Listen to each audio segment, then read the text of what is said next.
Hi everyone, this is Sapphira, and wow, we have now had an article published with the headline is Burlesque Degrading. And I just think this is an incredible misnomer that we need to address because absolutely not. It is not degrading. And as the founder of World Burlesque Day, I'd like to chime in with why. So, Holly Williams has published this article largely focusing on the incredible work of Dita Von Teese. And I want to say, first and foremost, congratulations to Dita. I met you here in 2013, and it couldn't have been more motivated by the opposite reason. I did not see anything about burlesque degrading. In fact, your example had inspired me to take up burlesque, and I was now teaching independent of working for someone and had a calendar full of 60 beautiful women all experiencing empowerment. So our first calendar, which was presented to you, you can see here it is signed by you, and I have that copy, and I gave you a copy. We dedicated our calendar to you, darling. Thank you for your incredible example. But your work, regardless of who's in your shows or how rhinestoned it is or how potentially vanilla some of the content might be versus some of the political things we see, you've still been instrumental. Dita's influence and ability to transmute and transect into different scenes and open up the art form has been incredibly impressive and important for our community. I really think a figurehead like that enables smaller scenes to thrive. So we should all thank these artists, even if the genre is different to what we perform. Now, secondarily, I don't think that the journalist in question, Holly, has done really a lot of homework in terms of looking at what we recently published for World Burlesque Day. It was on the National World. I put the statistics there because I was delighted.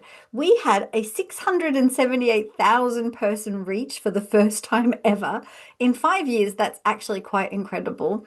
We're now reaching 151 countries because of the dance challenge. The music just gets participation and views all over the world. And even though people may not be immediately taking up a class, it's still raising awareness. And technically, we'd be considered an Olympic sport if it was for the reach that we have, because that is the criteria to get qualified as an Olympic sport to reach over a certain amount of countries. 151 puts us in the ballpark. So, did you know, dears, that burlesque festivals have increased a whole 96%? Yes, if someone gave me a salary rise for 96%, I'd say thank you very much. Well, our festivals have increased 96%. That is how huge the scene is growing. Every year we see new festivals launching, and that indicates that the scene is really thriving. That's not degrading, that's providing jobs, that's providing culture. It's wonderful.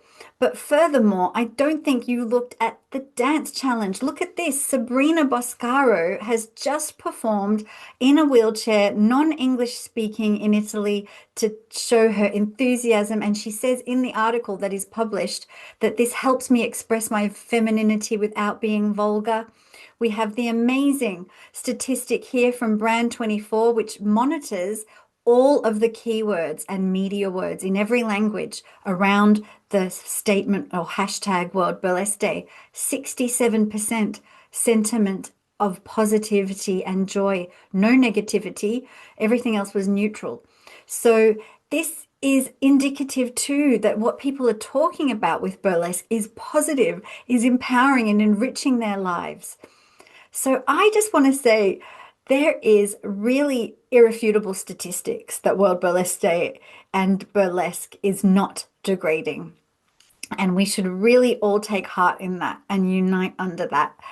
Last step is really this is the year for burlesque. When I had an Instagram live interview with Stephen Anton and Robin Anton, a brother and sister team behind Burlesque the musical and movie, well, it was never clear to me that their intentions are to really honor the roots of burlesque, and they're very educated about these genres, actually. And the music they've written and that Christina has sung, this is really impressive to me. Of course, it's a team of writers, but these songs have become cult classics. You know, Show Me How You Burlesque, Welcome to Burlesque, all of the music, it's really become staple part of our scene. And the thing you need to understand is music unites. If you look at any football game, any country, the anthem or the team song is a real unifying component as to how a group of people come together. And I feel that a lot of these songs have become our burlesque anthems. Now, it brings me to my own desire to share how much I love burlesque. So this year with my beloved husband, we actually wrote the song, Do You Want a Burlesque? Let Go of Stress. And I realized this is exactly how burlesque makes me feel. It picks me up when I'm down and I dance all over town. So the invitation is there to you. Please join the dance challenge. It's a great chance to just do something for 30 seconds. It runs until September. And also, I want to know in the comments, do you agree? Do you know burlesque empowers you? Tell me below. The final thought I have on this is the reason I think burlesque is so empowering. And I believe it's because there's 3 phases of psychology. I've thought about it a lot. The first is going outside your comfort zone. And in that process, you're going through a huge amount of emotional changes, adrenaline, and relief. When you do it a number of times, you get more comfortable with being outside your comfort zone. So that translates into your life. That's the first point. The second point is your inner doubt and your inner critic. Now, I have realized I have an absolutely toxic relationship with my reflection, and that it's just actually when I look in the mirror that all of the self-doubt and negative words start to kick in predominantly. So when I'm on stage, that's all coming in through the eyes, right? When I'm on stage, I'm hearing thunderous applause through the ears, another one of the most powerful senses. And it's my belief that the reason burlesque is growing so much and the applause is so essential in the healing part is that applause just is so loud, it drowns out that inner doubt. It cuts through some of that very deep-seated doubt or very deep-seated trauma about your body, wherever it came from, and enables you to believe you're amazing, and actually reverses or even erases some of that doubt and negative talk so that you walk off stage with a really strong imprint of I'm okay, I'm great as I am. I don't need to diet. I don't need to change. And I think that's the really magical piece. So just think about that. The next time you're at a show and you hear applause or you give applause, consider that that is going in through the ears and that that is reversing the negative imagery that's gone in through the eyes. Tell me if you agree with me. Tell me if you're going to do the dance challenge, and just know that I want to see you all shine and grow this scene as much as we can. Burlesque is not degrading. Take care. Love, Sapphira.